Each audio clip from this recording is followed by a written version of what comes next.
My little bear Maggie is sitting on a cairn. A cairn is a pile of rocks that marks a trail. You know, when you see a cairn, you really never know who built it. Somebody you never seen? It's a legacy of sorts. They've marked a trail for somebody who's going to come along long after they've left. That's what this rock pile is. It's a trail marker. It's a legacy. And that's a great metaphor for leadership. That's sort of what leaders do, isn't it? They mark a trail. One of my favorite definitions of a leader is this: a leader is someone who takes you to a place you didn't know you wanted to go. Pretty good definition, isn't it? Because that definition, a leader is a person who takes you to a place you didn't know you wanted to go, that definition implies two things. One, a vision of some better place.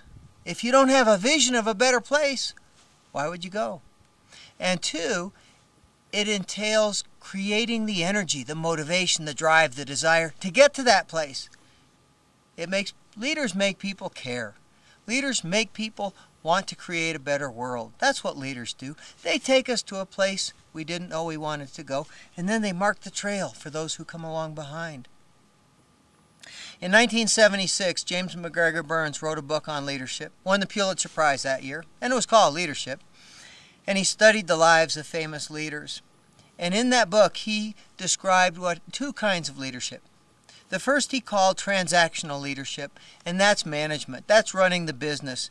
I give you a paycheck, you give me your time. I give you money, you give me a product, a transaction occurs. Somebody's got to manage all that stuff. And that's typically what we think of when we think of leadership, executive leadership, business leadership. But the other kind of leadership that he described, he called transformational leadership. And that, he said, is not just running a business, that's changing people, transforming people. And through the process of transforming leadership, he said, it is actually an interaction between leader and follower. And it's not just followers who are changed, but the leader is changed as a result. Good example is Abraham Lincoln during the Civil War. At the beginning of the Civil War, Abraham Lincoln said, I'd let slavery go on forever if it would keep the Union together. But through the interaction between him and his people, the soldiers, the slaves, he grew, he changed.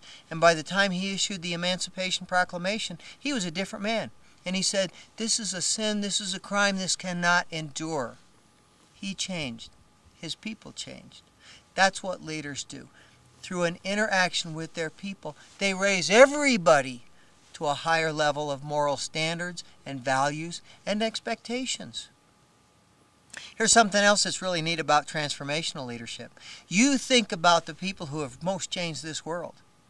Most of them were not elected, were not appointed. Nobody told them to do it.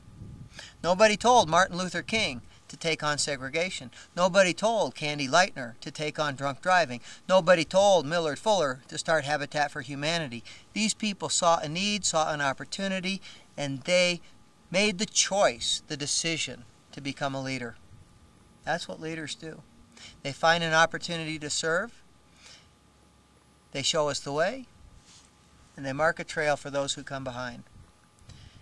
It is really the greatest of servant leadership. And so the question that I'd ask you is, where do you want to take the people that you want to influence? How are you going to motivate and inspire them? Are you giving people a worthy challenge in your family, in your workplace? Do you yourself feel like you're pursuing a worthy challenge? Are you taking me, metaphorically speaking, to a place that I didn't know I wanted to go, but I'm going to be glad to be there? And then are you marking the trail for those who come along behind? That's what leaders do. Leaders take us to a place we didn't know we wanted to go, and then they mark the trail for those who come along after us.